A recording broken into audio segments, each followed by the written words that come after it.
Screech by Taran NCT on AO3. Episode 20, Chapter 21. I still don't understand why you feel the need to sit with me, Ida said, looking between Hitoshi and Izuku, who were sitting on either side of him on the train to Hosu. Simple, Hitoshi said with a shrug. I didn't feel like sitting with my dad. Izuku let out a soft hoot. Shouta wouldn't have let me have the window seat. Izuku had claimed the window seat and was watching the scenery pass by, while Shouta was a few rows ahead of them, sleeping against his window. Be that as it may, there are plenty of other rows you could have chosen. Why sit with me? Why not?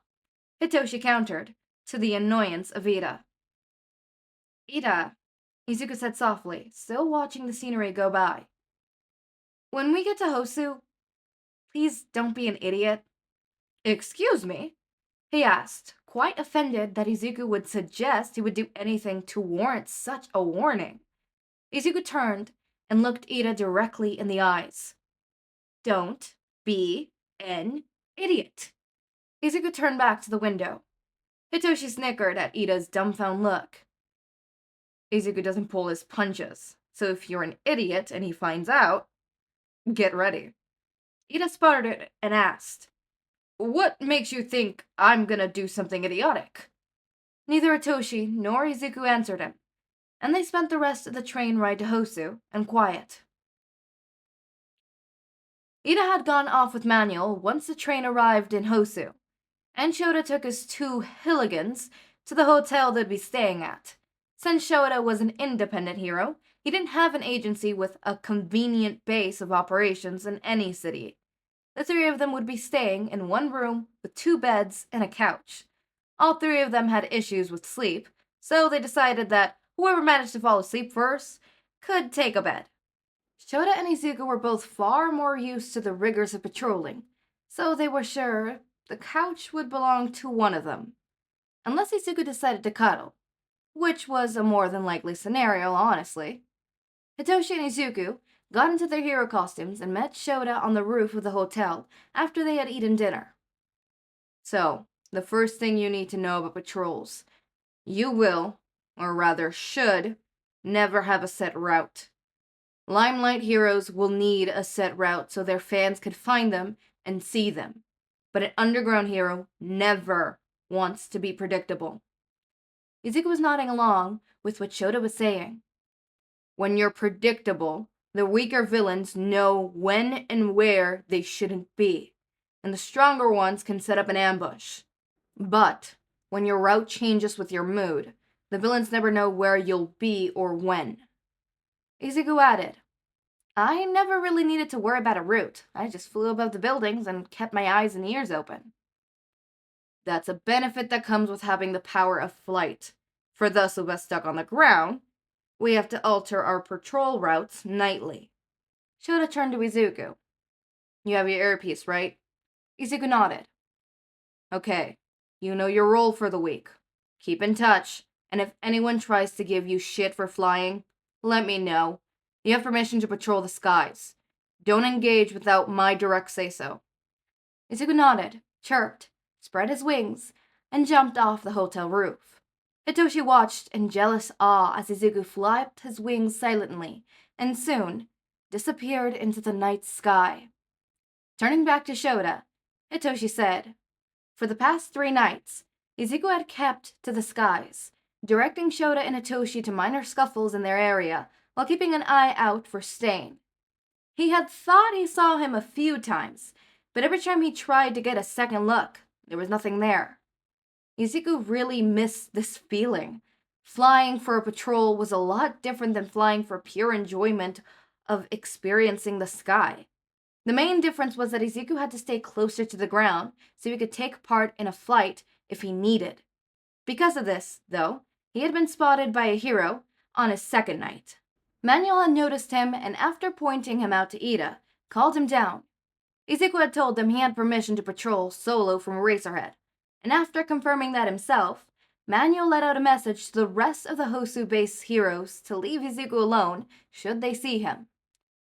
Izuku noticed something going on downtown, a commotion of sorts. Eraser, there's something downtown. I'm gonna go see what it is, he said over the comms. Go for it, Screech. Keep me updated in case I need to. Shouta was interrupted by Izuku. No moves. There's 5 of them, Eraser. I'm gonna go help. Izuku called out, and Shouta knew that he wasn't asking. Damn it, Screech. Fine, you have permission to engage. Just don't get hurt. Instead of replying, Shouta heard Izuku let loose a screech from a few blocks away. Hypnos, come on. Tenya heard the commotion along with Manuel, but when Manuel had told him to follow him to the excitement, Tenya had turned and run the other way. This was his chance. While Manuel was distracted with some situation, Tenya could finally have his chance to look for Stain. He was sure to find him if he searched the alleyways a little way back. He thought he had seen a flash of red on the way back, so that's where Tenya went first. After he was running, he heard what sounded like voices, so he ran into the alleyway. He heard the voices and was pleased to see he was correct in thinking it was Stain.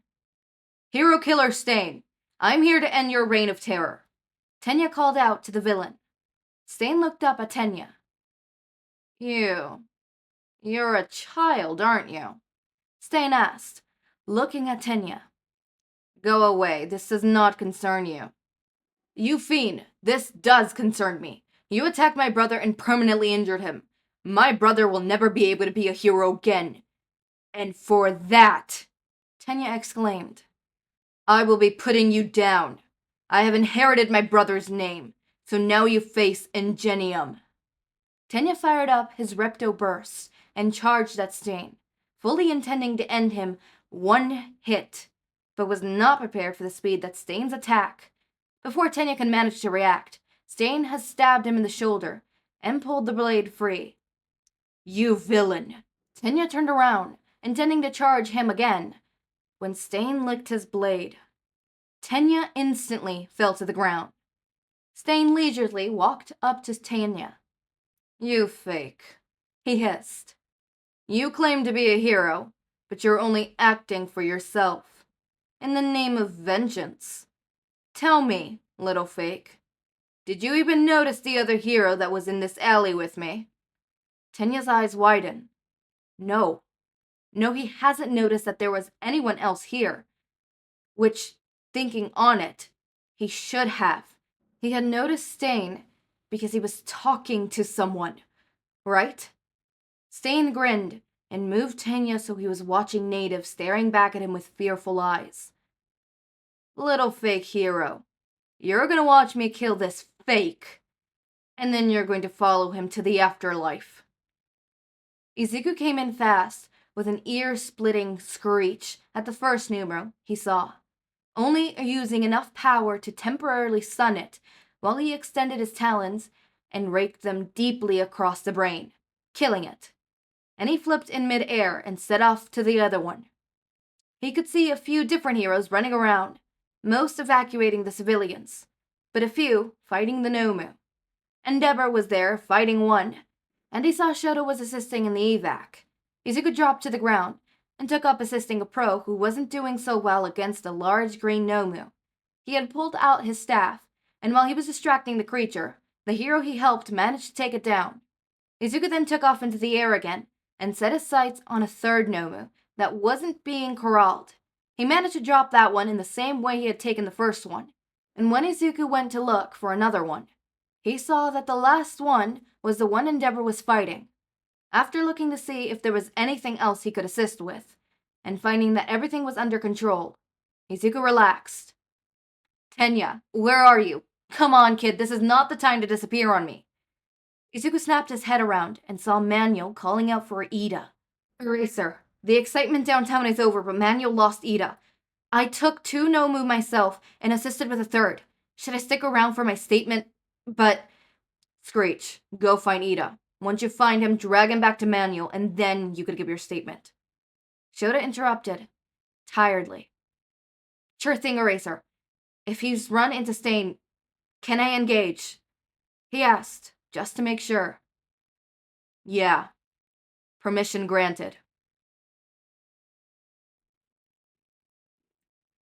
Tenya couldn't stop his tears from falling as he watched Stain decapitate the other hero.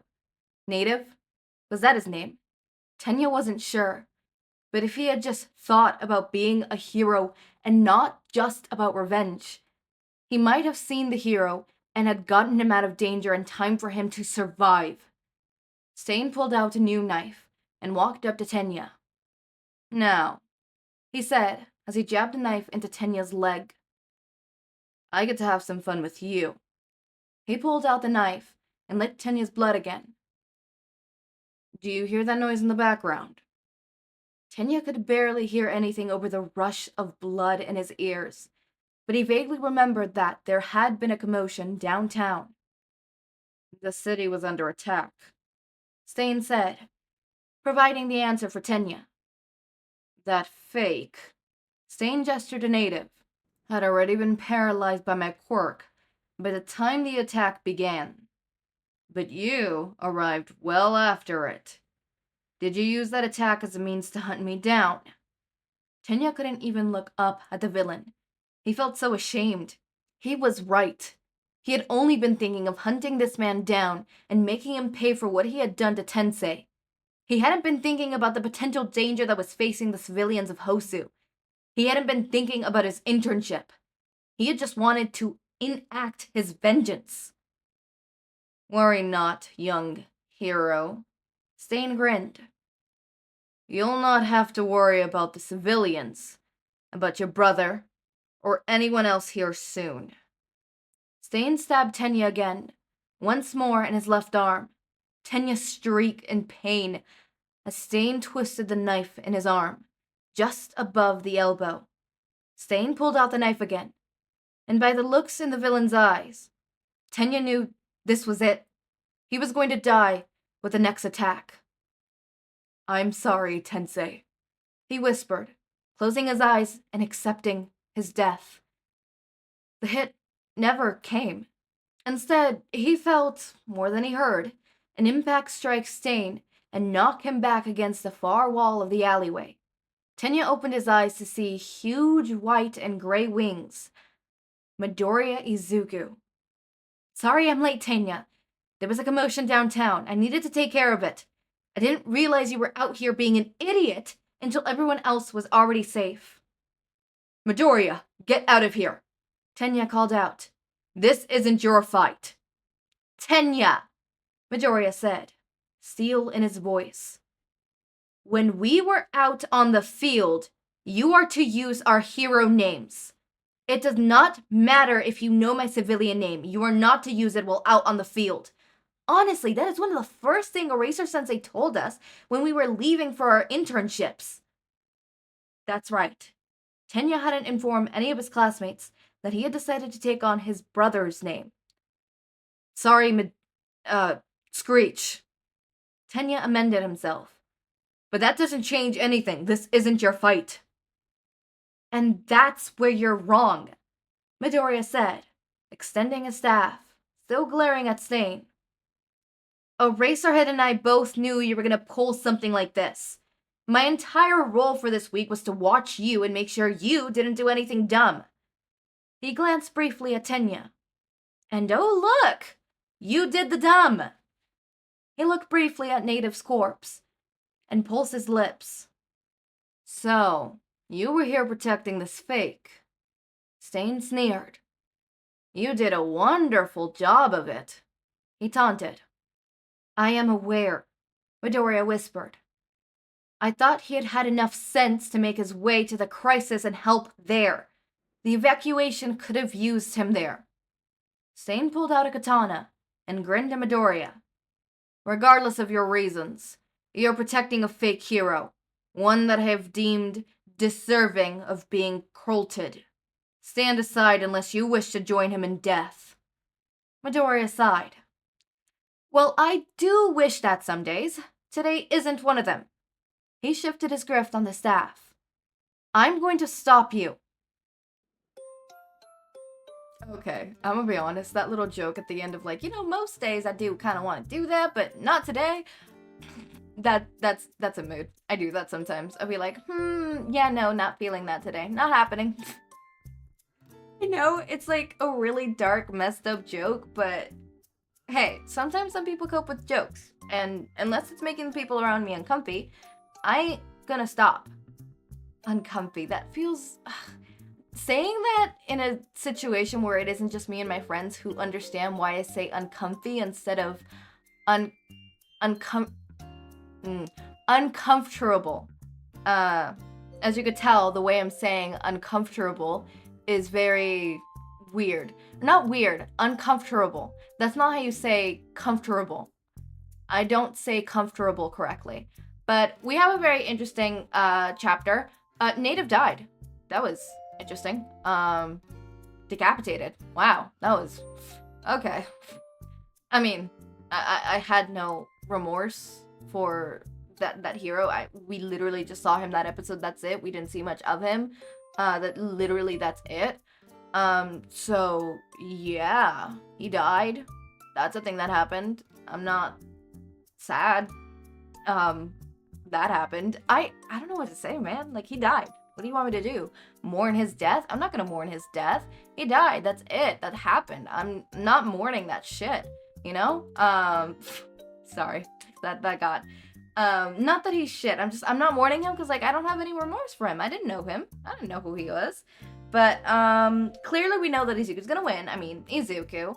We haven't seen Bakugou in this attack, so I think Bakugou is gonna come in the training camp, like I saw one of my viewers, one of my raindrops, comment below. Somebody said that he might come up in, you know, what's it called? The training camp. So let's wait and see for that. As always, my raindrops, make sure to eat, sleep, drink water, take your meds. Have a wonderful day or night. Link to my Discord server and socials are down in the description. Subscribe to see more of my content, and thank you so much for watching.